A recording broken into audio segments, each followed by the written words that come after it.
otchłań się rozprzestrzenia i zaczyna stanowić naprawdę realne zagrożenie dla świata. Na przykład całemu Ulasil grozi pochłonięcie.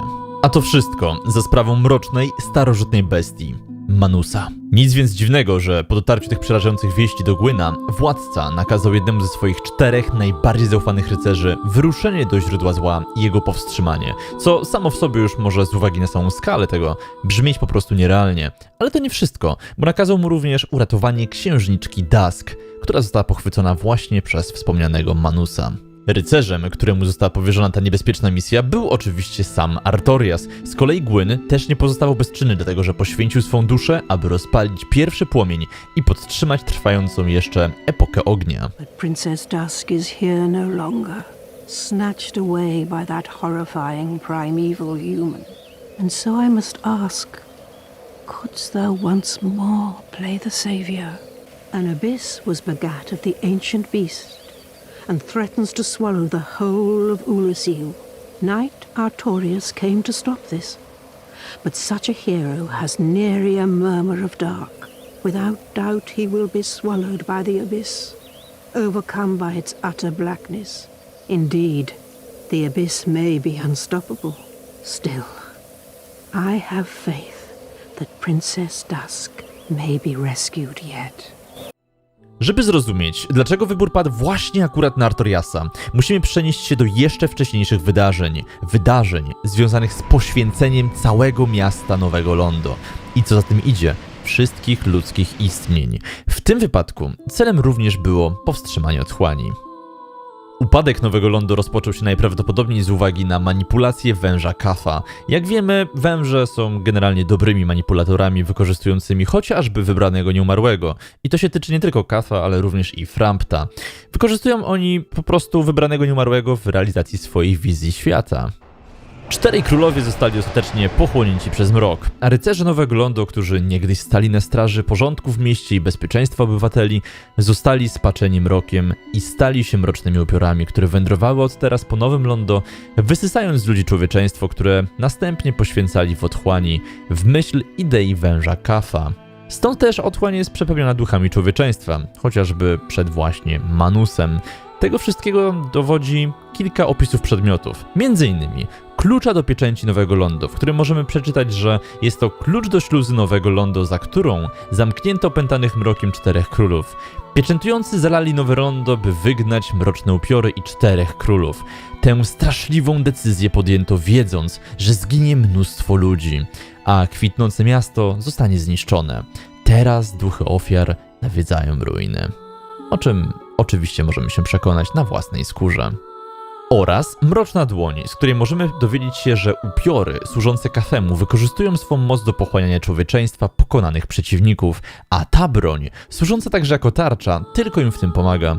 Powiada się, że dawniej umiały one wyssać duszę świętego w ułamku sekundy. I to też nie wszystko, bo mamy również mroczną maskę, która mówi nam, że jest to mroczna maska upiorów dawnych rycerzy Nowego Londo, którzy pogrążyli się w mroku. No i to jest bezpośrednie potwierdzenie wręcz wprost tego, o czym wam opowiadałem wcześniej.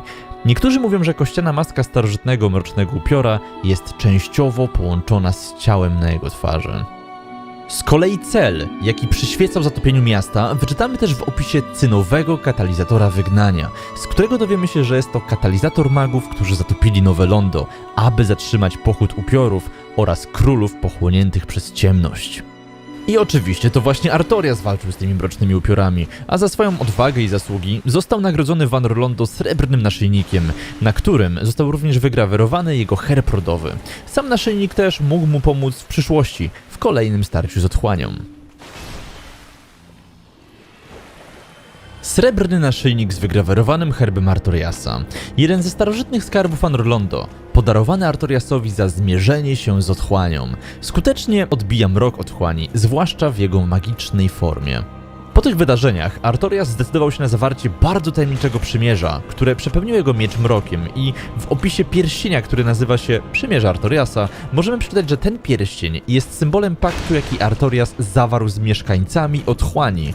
Ten, kto jest w jego posiadaniu, może bezpiecznie podróżować przez otchłań. Stąd też właśnie w grze istnieją dwie wersje jego miecza, to znaczy Wielki Miecz Artoriasa, a także Wielki Miecz Artoriasa w wersji przeklętej, czyli już po zawarciu owego przymierza, które też różnią się swoimi opisami. Wielki Miecz Artoriasa. Jest to miecz, w którym zaklęto fragment duszy wielkiego szarego wilka Sifa, strażnika grobu Artoriasa kroczącego w otchłani. Ser Artorias po kres swych dni walczył z mrocznymi upiorami, a jego potężny miecz pozwalał mu głęboko ranić sługi ciemności. Natomiast wersja przeklęta miecza ma już, właśnie tak jak powiedziałem, inny opis, a mianowicie jest to miecz, w którym zaklęto fragment duszy wielkiego szarego wilka Sifa, strażnika grobu Artoriasa kroczącego w otchłani. W tej kwestii jest tak samo, natomiast możemy doczytać dalej, że jego ostrze zostało przeklęte, gdy Artorias zawarł przymierze ze sługami otchłani, dzięki czemu miecz ten może zadawać rany duchom. I moim zdaniem w tej sytuacji takim najbardziej sensownym wyjaśnieniem tego wszystkiego, dlaczego Artorias w ogóle zawarł to przymierze i dlaczego zależało mu na tym, żeby mieć przeklęte ostrze, było właśnie to, że czuł się po prostu winny śmierci całej ludności Nowego Londo, bo tak naprawdę nie zdołał on ich uratować przed mrocznymi upiorami. I z tego powodu ma teraz miecz przeklęty, którym może skończyć te wieczne katusze i męczarnie umęczonych dusz po prostu, które latają po całym Nowym Londo. No ale jak sami widzimy, również i to Artoriasowi w pełni nie wyszło, dlatego że trochę duchów tam zostało i czekają na wybranego nieumarłego. Tak jeszcze będąc przy temacie duchów, to chciałbym zwrócić waszą uwagę na jeden dość mało znany fakt. To znaczy istnieją dwa rodzaje duchów. Takie, które nas atakują sztyletami i takie, które za pomocą talizmanu strzelają do nas błyskawicami. Ale właśnie, jeżeli się przyjrzymy tym drugim duchom, to zauważymy, że to nie jest wcale talizman, a jest to malutkie dziecko, które po prostu zginęło w wyniku zalania miasta. Więc to naprawdę pokazuje skalę tej tragedii, tak samo jak zresztą zejście do dolnej części Nowego Londo, gdzie widzimy po prostu tysiące zwłok, które ujawniają się pod wpływem spuszczenia wody. Istnieje również Wielki Miecz Otchłani. Jest to miecz dwuręczny, który należał do rycerza Lorda Gwyna, Artoriasa, który wpadł do otchłani. Pochłonięty przez mrok wraz z właścicielem, ten miecz został skażony przez otchłań. Teraz jego siła odzwierciedla człowieczeństwo Artoriasa. Zestaw zbroi Artoriasa kroczącego w otchłani, jednego z 4 rycerzy Gwyna. Śmierć właściciela tej zbroi mogła nastąpić przez niszczycielskie działanie mroku otchłani, a podarty błękitny pompon to wszystko, co zostało z symbolu dawnej dumy i chwały. Przeklęcie miecza i przymierze umożliwiły mu przebywanie w otchłani, stąd też pochodzi jego przydomek jako kroczącego w otchłani, a także walkę z mrocznymi upiorami w Nowym Londo. Jednakże to wszystko nie wystarczyło i nie przyłożyło się jakoś do sukcesu Artoriasa w powstrzymaniu rozprzestrzeniania się otchłani i dlatego podjęto decyzję o poświęceniu miasta. You seek the four kings whom I guard over. This is the key to the seal. The four kings slumber in the deepest chamber of the ruins. Use this key to break the seal and open the floodgates. Oh, and do not forget, the dark wraiths reside in a dark void called the Abyss. But the Abyss is no place for ordinary mortals. Although, long ago, the knight Artorias traversed the Abyss. If you can find him and learn from him, the Abyss may prove surmountable. New Londo was sacrificed to contain the Dark Wraiths. Mark my words, the Dark Wraiths are the enemies of man and any living thing that has a soul. They were never meant to roam again. Jak sami widzicie, Artorias nie tylko posiadał naprawdę doskonałe doświadczenie, jeżeli chodzi o walkę z otchłanią, ale również i był do tego naprawdę dobrze przygotowany ze względu na chociażby swoje przymierze. Dlatego wysłanie go tam przez Gwyna było jak najbardziej racjonalne. To znaczy, był on po prostu najlepszym możliwym wyborem, jakiego mógł dokonać Gwyn. Ale samo wyruszenie do otchłani i zmierzenie się z Manusem było po prostu największym wyzwaniem w życiu tego legendarnego wojownika, a sama trudność tego zadania nie mogła być porównana do absolutnie niczego innego. To było po prostu wyzwanie poza skalą.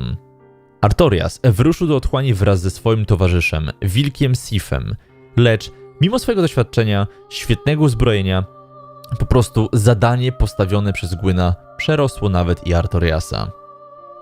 Manus, zwany starożytną bestią i ojcem otchłani, pokonał Artoriasa, a ten cudem zdołał się wycofać z leża bestii. Podczas walki Manus złamał rękę Artoriasa, w której ten dzierżył swoją wielką tarczę. Prawdopodobnie podczas wycofywania się osłabiony już rycerz Artorias osłaniał Sifa. Artorias został pokonany przez otchłań, która okazała się zbyt potężna i do swoich ostatnich chwil i świadomości walczył z potwornościami, jakie spotworzyła otchłań. Warto też wspomnieć, że Artorias miał pierwotnie wypowiadać kilka kwestii, jednakże ostatecznie jego dialog został usunięty z gry.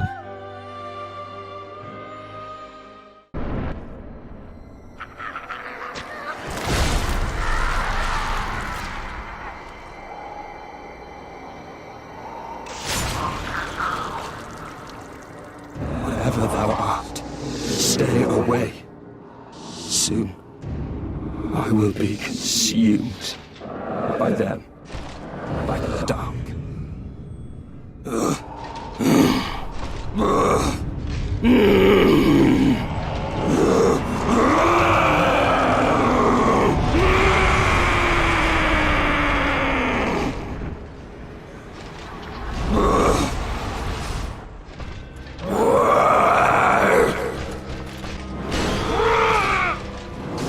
Strong human. I beg of the spread of the abyss. It must be stopped.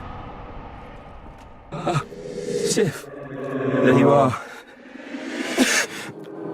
All of you, forgive me, for I have availed you nothing. Artoriasowi niestety nie udało się wypełnić tego zadania, ale zdołał obronić swojego wiernego towarzysza i przyjaciela Sifa przed wszystkimi potwornościami czyhającymi w otchłani, jak na przykład przed mrocznymi duchami człowieczeństwa i po prostu samą otchłanią i jej oddziaływaniem. Ale tak naprawdę wszystkie zadania powierzone temu legendarnemu rycerzowi wykonał wybrany nieumarły, czyli postać, w jaką wciela się gracz. To właśnie wybraniec pokonuje Manusa oraz ratuje księżniczkę Dusk, a nawet to wybraniec ostatecznie ratuje Sifa, wyprowadzając go z otchłani po wspólnym pokonaniu Manusa, przez co tak naprawdę zmienia całkowicie bieg historii i de facto to wybraniec tworzy legendę Artoriasa, w którą wielu wierzyło lub po prostu wykorzystywało ją, jak chociażby Alwina z lasu Darkroot. Można powiedzieć, że to nawet wybrany nieumarły uwolnił duszę Artoriasa od niewoli otchłani. I będąc jeszcze przy temacie lasu Darkroot, to właśnie to miejsce wieki wcześniej było nazywane Królewskim Lasem, podchodzącym jeszcze pod właśnie Ulasil. Tak więc naprawdę, przemierzając las Darkroot, stąpamy po ruinach dawnej krainy Ulasil, która jak widać nie została ostatecznie pochłonięta przez mrok. Tak naprawdę dzięki nam samym, czyli wybranemu nieumarłemu, a nie dzięki Artoriasowi. To też tłumaczy dwie bardzo ważne kwestie. Po pierwsze, nieprzypadkową lokalizację grobu Artoriasa. Grób ten, jak wiemy, znajduje się właśnie w lesie Darkroot, który jest też bezpośrednio strzeżony przez Sifa, jego przyjaciela, który mimo upłynięcia wieków jest w stanie rozpoznać zapach wybranego nieumarłego, który uratował go z otchłani. Sif tak naprawdę zna tę prawdziwą wersję o Artoriasie, a nie legendę. I wilk też z taką wyraźną niechęcią podejmuje walkę, aby ustrzec duszę swojego wybawiciela przed podzieleniem losu swojego pana, blokując wybranemu nieumarłemu drogę do pierścienia przymierza Artoriasa, aby po prostu wybrany nieumarły nigdy nie wszedł do otchłani.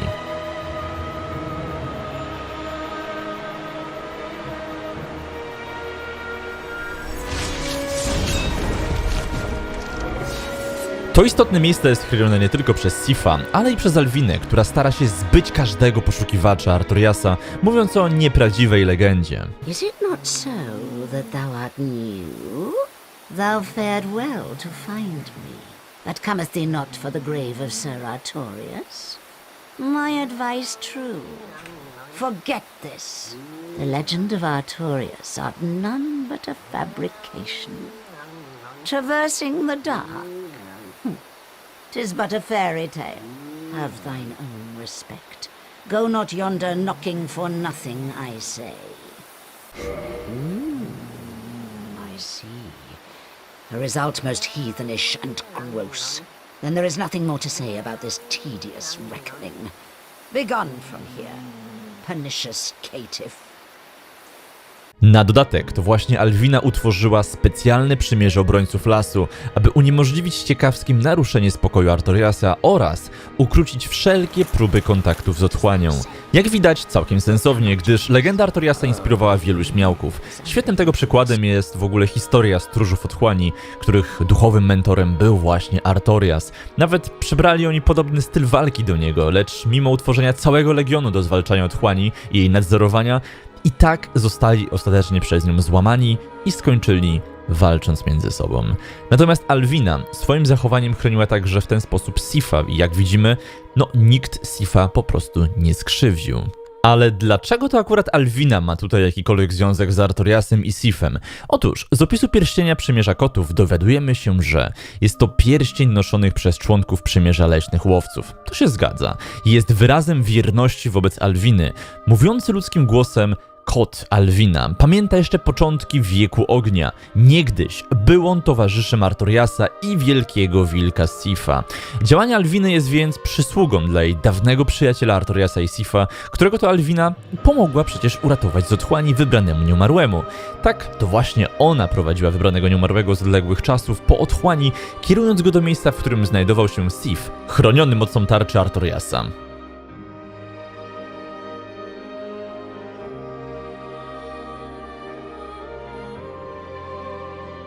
Did you happen across Knight Artorias, the legendary abyss walker from the old tales? Well, if you haven't, it's just as well. He's a colorless sort, if you ask me. So, what did that giant mushroom make you do? Not that I care. It's none of my business. Na sam koniec, umęczoną duszą Artoriasa zaopiekowała się jego przyjaciółka, Kiaran, która również należała do elitarnej czwórki rycerzy Lorda Gwyna. You, is that not the soul of the man who fell on this spot? He was a dear friend. I wish to pay proper respect with that soul. Would you be willing to part with it? Thank you. You are very kind. Please take this. I no longer need it. May the Lord guide thee. Z jednej strony w takim powiedzeniu legenda Artoriasa jest jednak trochę prawdy. Jest ono trochę zasadne, dlatego że na przestrzeni wieków, tak jak powiedziałem, wiele osób przypisywało mu zasługi bezimiennego, nieznanego, nieumarłego. To tyle, jeżeli chodzi o legendę, bo faktem jest, że nie można odmówić rycerzowi Artoriasowi ogromnej odwagi oraz umiejętności i słusznie uchodzi za bohatera. W innym wypadku przecież nie otrzymałby nawet tytułu jednego z 4 rycerzy Lorda Gwyna, gdyby nie miał żadnych zasług. Jest też jedną z najbardziej szlachetnych postaci w całej historii Dark Soulsów. Był gotowy do poświęceń i wiedział, że misja, jakiej się podjął, prawdopodobnie będzie kosztowała go wiele.